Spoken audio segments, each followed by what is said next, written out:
ಇವಾಗ ನೀವು ಎಲ್ಲರೂ ಕೂಡ ಬಯಾಲಜಿದು ಕೀ ಆನ್ಸರ್ ಹುಡುಕ್ತಾ ಇರ್ತೀರಾ. ಏನ್ ತಲೆ ಕೆಡ್ಸ್ಕೊಬೇಡಿ, ಎಲ್ಲಾ ಸಬ್ಜೆಕ್ಟ್ ಕೂಡ ಕೀ ಆನ್ಸರ್ ಆಗ್ಲೇ ಅಪ್ಡೇಟ್ ಆಗಿದೆ. ಕಾಲೇಜ್ ಒಂದು ವಾಟ್ಸ್ಆಪ್ ಚಾಟ್ ಬೋರ್ಡ್ ಅಲ್ಲಿ ಅಪ್ಡೇಟ್ ಮಾಡಿದರೆ ಲಿಂಕ್ ಡಿಸ್ಕ್ರಿಪ್ಷನ್ ಬಾಕ್ಸ್ ಹಾಗೂ ಕಮೆಂಟ್ ಸೆಕ್ಷನ್ ಇರುತ್ತೆ. ಕ್ಲಿಕ್ ಮಾಡ್ಬಿಟ್ಟು ಎಲ್ಲಾ PDF ಗಳನ್ನು ಕೂಡ ಡೌನ್ಲೋಡ್ ಮಾಡ್ಕೊಳ್ಳಿ, ಎಲ್ಲಾ ಕೀ ಆನ್ಸರ್ ಕೂಡ ಚೆಕ್ ಮಾಡ್ಕೊಳ್ಳಿ. ಓಕೆನಾ? ಇವಾಗ CET ಎಕ್ಸಾಮ್ ಕಂಪ್ಲೀಟ್ ಆಗಿ ಮುಗೀತು. ಇವಾಗ ನಿಮ್ಗೆ ಎಲ್ಲಾರ್ಗು ಕೂಡ ಗೊತ್ತಾಗಿರುತ್ತೆ CET ಎಕ್ಸಾಮ್ ಅಂದ್ರೆ ಏನು, ಥಿಯರಿ ಎಕ್ಸಾಮ್ ಅಂದ್ರೆ ಏನು ಅಂತ. ಓಕೆನಾ? ಯಾಕಂದ್ರೆ CET ಎಕ್ಸಾಮ್ ಅಲ್ಲಿ ಸ್ಕೋರ್ ಮಾಡೋದು ಕಷ್ಟ. ಅದರಿಂದ ನೀವು 90 ತೆಗೆದಿರೋರು ಕೂಡ ಇಷ್ಟೊಂದು ಜನ ಒಂದು 15-30 ಅಷ್ಟು ಸ್ಕೋರ್ ಮಾಡಿರ್ಬೋದು CET ಎಕ್ಸಾಮ್ ಅಲ್ಲಿ. ಕೆಲವರು ಮಾತ್ರ ಒಂದು 50 ಮೇಲೆ ಕ್ರಾಸ್ ಆಗಿರ್ಬೋದು. ಇವಾಗ ನಿಮ್ ಎಲ್ಲಾರ ತಲೆಯಲ್ಲೂ ಕೂಡ ಕಾಮನ್ ಆಗಿ ಬರುವಂತ ಡೌಟ್ ಏನಂದ್ರೆ CET ಎಕ್ಸಾಮ್ ಅಲ್ಲಿ ಎಷ್ಟು ಸ್ಕೋರ್ ಮಾಡಿದ್ರೆ ಅದೊಂದು ಒಳ್ಳೆ ಸ್ಕೋರು ಅಂತ.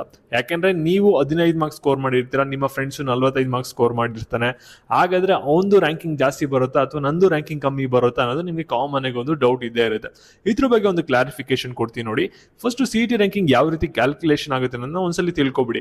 ಇಲ್ಲಿ ನೋಡಿ, CET ರ್ಯಾಂಕಿಂಗ್ ಏನಾಗುತ್ತೆ ಅಂದ್ರೆ ನಿಮ್ಮ PUC ಎಕ್ಸಾಮ್ ಅಲ್ಲಿ ಏನ್ ಬರ್ದಿದ್ದೀರಾ ಅದರಲ್ಲಿ ಒಂದು 50% ತಗೋತಾರೆ. ಹಾಗೆ CET ಎಕ್ಸಾಮ್ ಅಲ್ಲಿ ಇವತ್ತೇನ್ ಬರೋದ್ರಲ್ಲ ಅದ್ರಲ್ಲಿ ಒಂದು 50% ತಗೊಂಡು ನಿಮ್ಗೆ ಒಂದು CET ರ್ಯಾಂಕಿಂಗ್ ನ ಅನೌನ್ಸ್ಮೆಂಟ್ ನ ಮಾಡ್ತಾರೆ. ಇವಾಗ ನೀವೇನಾದ್ರೂ PUC ಥಿಯರಿ ಎಕ್ಸಾಮ್ ಅಲ್ಲಿ ಚೆನ್ನಾಗಿ ಪರ್ಫಾರ್ಮ್ ಮಾಡಿದಿರಾ, ಹಾಗೆ CET ಎಕ್ಸಾಮ್ ಅಲ್ಲೂ ಕೂಡ ಚೆನ್ನಾಗಿ ಪರ್ಫಾರ್ಮ್ ಮಾಡಿದಿರಾ ಅಂದ್ರೆ ನಿಮ್ಮ ರ್ಯಾಂಕಿಂಗ್ ಚೆನ್ನಾಗಿ ಬರುತ್ತೆ, ಏನು ಕೂಡ ತೊಂದರೆ ಆಗಲ್ಲ.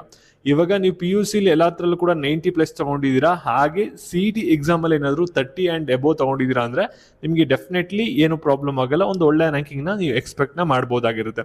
ಇವಾಗ ನೀವು CET ಎಕ್ಸಾಮ್ ಅಲ್ಲಿ ಏನಾದ್ರು 15 ಮತ್ತೆ 10 ಆ ರೇಂಜ್ ಅಲ್ಲಿ ಸ್ಕೋರ್ ಮಾಡಿದ್ರಾ, 20 ಬಿಲೋ ಮಾರ್ಕ್ಸ್ ನ ಸ್ಕೋರ್ ಮಾಡಿದ್ರಾ ಅಂದ್ರೆ ಅದು CET ಎಕ್ಸಾಮ್ದು ಒಂದು ಒಳ್ಳೆ ಮಾರ್ಕ್ಸ್ ಆಗಿರೋದಿಲ್ಲ. ಓಕೆನಾ?